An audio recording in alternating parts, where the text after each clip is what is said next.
Paul, wet, wild, everything against you, but a deserved result, do you feel? I think we're certainly worth a point, yeah.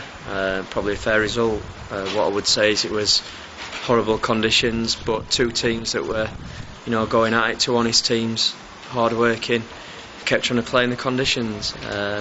Said on previous to the game that Guiseley are a good side, and I think we watched them on Saturday and we were impressed with them. So, more than happy with the point. Although I think both sides kept going and tried to claim all three. And given the conditions, not a bad challenge in sight, a good spirited game, and two teams going full throttle for all 3 points. Yeah, I mean they pipped us to the title last year and kept a nucleus of that side and added a bit more quality to it as well. So you can see why they're up there, but as you say, it was played in the right spirit, because conditions probably would have permitted one or two to get carried away, but no, I don't know. Can't remember if there was a booking in the game. Certainly not a lot if they were. And as I said, two honest teams that went for it, but the game was spoiled slightly with the conditions. Nothing between you last year virtually in the league, and the same again, like you say, just you've both added a couple of players, but as it was really. Yeah, I mean they've been on a hell of a run, and they've got a big game on Saturday in the FA Cup against Crawley.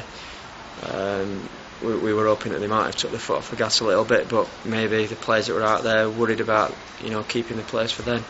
So on our side we were just a little bit worried not having a game for a couple of weeks, how we would come back to action. But they train well in between times, and I think they're mentally strong as a bunch. And we said it many times, it's a pleasure working with them and watching them go out there and perform. So we've got no qualms about tonight. And not too many clear-cut chances at either end, but a lot of frantic defending at times with obviously the wet surface. Yeah, I think Walshaw's wriggled, couldn't see exactly, but he's wriggled through a couple of challenges and kind of thinking it's going to go in, couldn't really see the ball to be honest from where we were, and then last ditch, and Canners has put a great tackle in. And at the other end, Sleethy's sort of just fired one just wide. I don't think it was far wide by his reaction. And Ryan Semple's curled one which you think it's going in, but the keeper's got across and pushed it wide. But as you say, I think it was difficult to really create any clear-cut chances tonight with two organised teams, on both sort of good defensive records as well. Still unbeaten away, 8 successive league clean sheets, so it all bodes well. But then another stiff challenge at Blythe Spartans on Saturday. Yeah, it is, and we're coming up against the league's leading goal scorer, Brayson. Always gets goals wherever he plays. A couple of the players personally, Chris Swales, who we were at Rotherham with, still going strong, assistant manager. So I hope he has a nightmare on Saturday.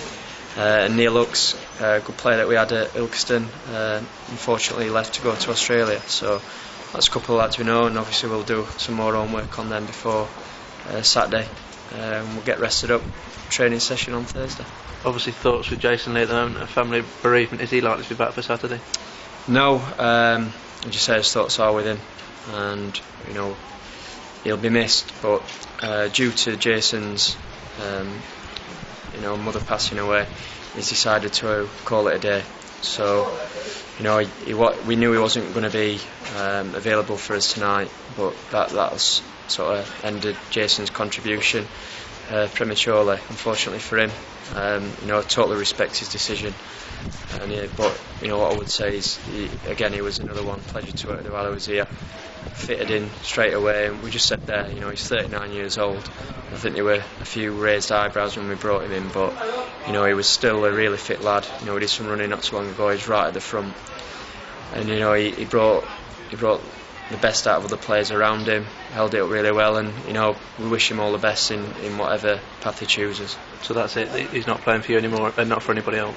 No, as I say, all I did say is that if he changes his mind in the not too distant future, to give us a call and we'd see where we're at. If we had a place available, then we would welcome him back. And Mark Newsham back for Saturday, so at least another option there. Yeah, tonight we might have got on it. In truth, if he'd have been fit, we might have looked to play slightly different, but he wasn't. And again, I think that's maybe what people don't realise. We'd had him watch 4-3-3, good side, and we could have changed it, but we stayed positive. And even at the end, we toying on the bench, got James Cullingworth there or Harry Dean. Decided to put Harry on because we still felt we could nick the 3 points. So you live and die by decision tonight.